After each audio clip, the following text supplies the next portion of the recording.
Bonjour les amis, heureux de vous retrouver pour cette courte actu du geek. J'ai voulu faire une émission supplémentaire, j'ai un peu de temps donc j'en ai profité. Pourquoi? Parce qu'on parle beaucoup de Halo Infinite, j'ai essayé en multijoueur bien entendu. Certaines personnes, certains journalistes ont pu l'avoir en avant-première pour essayer la campagne. Le résultat c'est que c'est assez positif dans l'ensemble, on verra bien entendu lorsqu'il va sortir pour tout le monde, on jugera de la campagne. Mais donc j'ai voulu revenir là-dessus pour parler un petit peu également de Microsoft, de Xbox. Vous allez voir, vous allez comprendre pourquoi, est-ce que c'est positif ou pas pour le jeu vidéo. On va parler également du GOTY, on va parler de Cyberpunk et on va parler d'autres sujets, par exemple de GeForce Now avec Nvidia. On va également parler de PlayStation Plus et Xbox Series X et Xbox Series S, les ventes de ces machines. A tout de suite.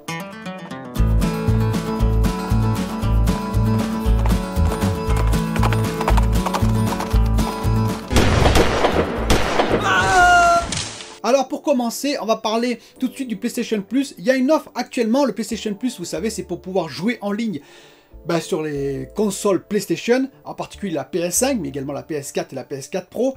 Et donc il y a une offre chez Amazon qui est assez intéressante. J'ai été abonné de très nombreuses années au PlayStation Plus. Je ne le suis plus pour l'instant, mais peut-être que je me réabonnerai à nouveau. C'est pour jouer en ligne sur certains jeux, parce que les free-to-play sont accessibles sans abonnement. Il faut le savoir, sur les consoles PlayStation depuis longtemps, et maintenant sur les consoles Xbox.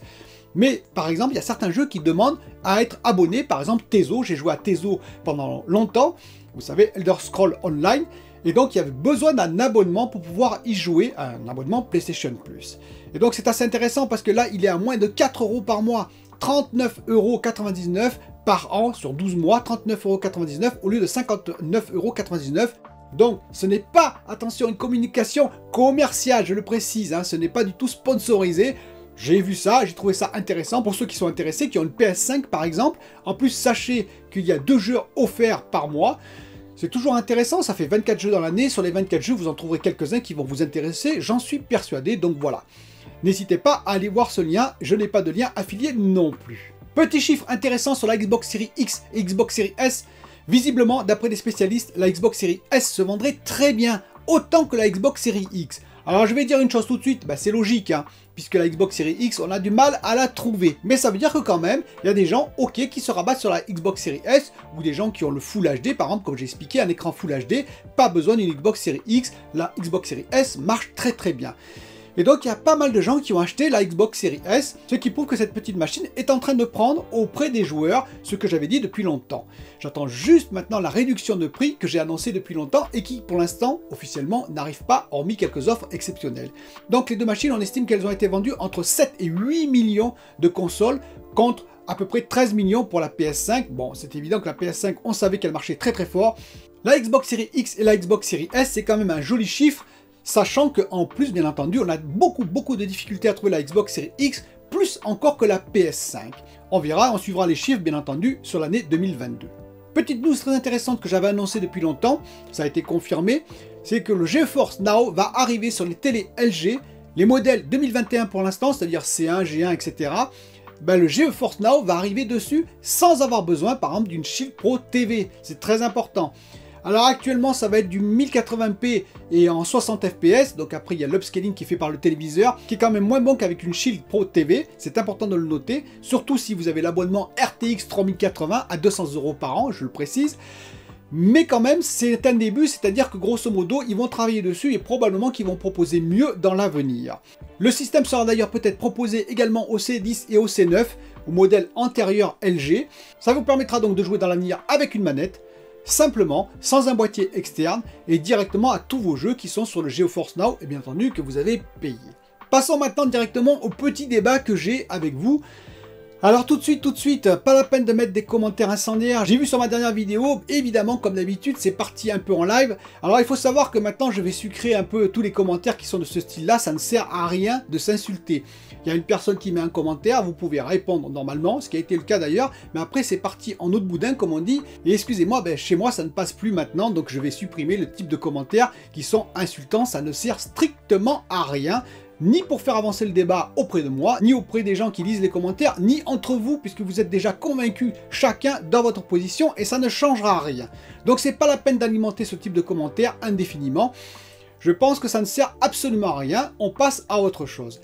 Par contre, ce qui est intéressant, c'est d'avoir votre avis sur ce que je vais dire. C'est-à-dire que grosso modo, Xbox Microsoft est vu par certains, et ne vous jetez pas sur les commentaires pour ça, ou sur les pouces rouges, mais par certains comme néfaste vis-à-vis de l'industrie du jeu.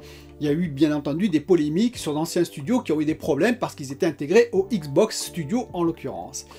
Oui, mais c'est assez intéressant ce qui s'est passé quand même sur Halo Infinite, parce qu'on pourrait dire exactement l'inverse. C'est-à-dire que grosso modo, rappelez-vous, Halo Infinite, il y a un peu plus d'un an, eh bien ça a été quand même assez catastrophique quand il a été présenté à son showcase. Le showcase Xbox, on a tous, ou en majorité, été surpris du côté négatif de cette présentation du nouveau Halo Infinite. Aujourd'hui, qu'en est-il? Eh bien c'est tout l'inverse. Qu'est-ce qui s'est passé? Il s'est passé simplement que Xbox a dit « Ok, on s'est trompé, on n'a pas fait ce qu'il fallait, on remet dans les cartons et on revient d'ici un an avec une nouvelle mouture. » Et la nouvelle mouture est plutôt convaincante. C'est-à-dire qu'ils ont écouté les joueurs et qu'ils ont modifié en fonction du ressenti des joueurs, ce qui est quand même très intéressant. On peut prendre un autre exemple en comparaison, Cyberpunk 2077, CD Projekt Red, qui eux ont senti le problème, c'est-à-dire que les dirigeants de l'entreprise sentaient bien le problème, surtout sur la PS4 et la Xbox One S, ils savaient qu'il y avait un problème, c'est pas possible autrement, et pourtant ils ont sorti le jeu. Quelle différence entre Xbox Microsoft et CD Projekt Red? Eh bien CD Projekt Red c'est quand même une petite entreprise sous-investisseur, c'est-à-dire que grosso modo, il y a des investisseurs derrière qui ont poussé pour que le jeu sorte, parce qu'ils savaient, les dirigeants de CD Projekt Red, que s'ils ne sortaient pas le jeu, l'action allait dégringoler, bon elle a quand même dégringolé, hein, et que ça allait être catastrophique. Et donc ils ont sorti le jeu à tout prix. Alors que du côté de Xbox Microsoft, la puissance est là. C'est-à-dire qu'il y a effectivement des investisseurs, mais c'est quand même Microsoft qui dirige, Microsoft qui a la puissance financière, ce qui permet à Xbox de pouvoir temporiser sur un jeu comme Halo Infinite pendant plus d'un an. Et ça fait toute la différence. Et donc je trouve que pour l'instant, je dis bien pour l'instant, le modèle économique proposé par Xbox Microsoft, la gestion qu'ils ont fait était plutôt intelligente et plutôt saine pour le jeu. Bien entendu, vous pouvez ne pas être d'accord, mais en tout cas, sur ce cas-là, on ne peut pas dire le contraire. Je voudrais également revenir rapidement sur les GOTY. J'ai été très étonné de votre part que Cyberpunk 2077 soit très peu cité, pour dire quasiment pas. Alors quelques-uns m'ont dit oui mais c'est un jeu qui ne pouvait pas faire partie des GOTY parce qu'il est sorti en 2020. Oui il est sorti en 2020 et c'est assez intéressant. Alors je vais pas faire la théorie du complot mais presque. Il est sorti le 10 décembre 2020, exactement le jour des Game Awards 10 décembre 2020. Est-ce que les Game Awards n'ont pas apprécié cette sortie au même jour qui a peut-être impacté l'audience sur les Game Awards? Je n'en sais rien. En tout cas, il a été cité. Par contre, Cyberpunk 2077, ce qui prouve qu'il pouvait être dans la liste des GOTY nominés, il a été cité pour la meilleure bande-son originale, je crois. Donc, ce qui veut dire quand même qu'il pouvait être cité également pour la nomination dans les GOTY. Je le répète, oui, il y a eu mensonge de la part de la direction de CD Projekt Red envers les joueurs, PS4, Xbox One S, mais aussi, on peut le dire, même PS5, Xbox Series X et S, au début en tout cas. Mais ça me gêne un petit peu qu'il ne soit pas nominé, alors qu'il le mériterait quand même sur certains aspects, en particulier pour les employés. Et oui, tous les développeurs, tous les employés de CD Projekt Red, qui n'y sont pour pas grand-chose dans cette histoire, qui ont subi une triple peine, le crunch, et oui, le crunch de la part des dirigeants de CD Projekt Red, il ne faut pas l'oublier quand même. Ensuite, bien entendu, la remise en question de leur travail, par les joueurs, par les journaux spécialisés, et j'en passe, où il y a eu même des insultes, etc., etc., alors que finalement, ils ont fait ce qu'ils ont pu, ils ont averti la direction, eux, qui avaient des problèmes potentiels. Et pour finir, eh bien, même pas cette nomination, c'est-à-dire qu'on ne reconnaît même pas leur travail, parce que quand même, il y a eu travail, il y a eu 7 ans d'efforts quand même, en tout, bien entendu, hein.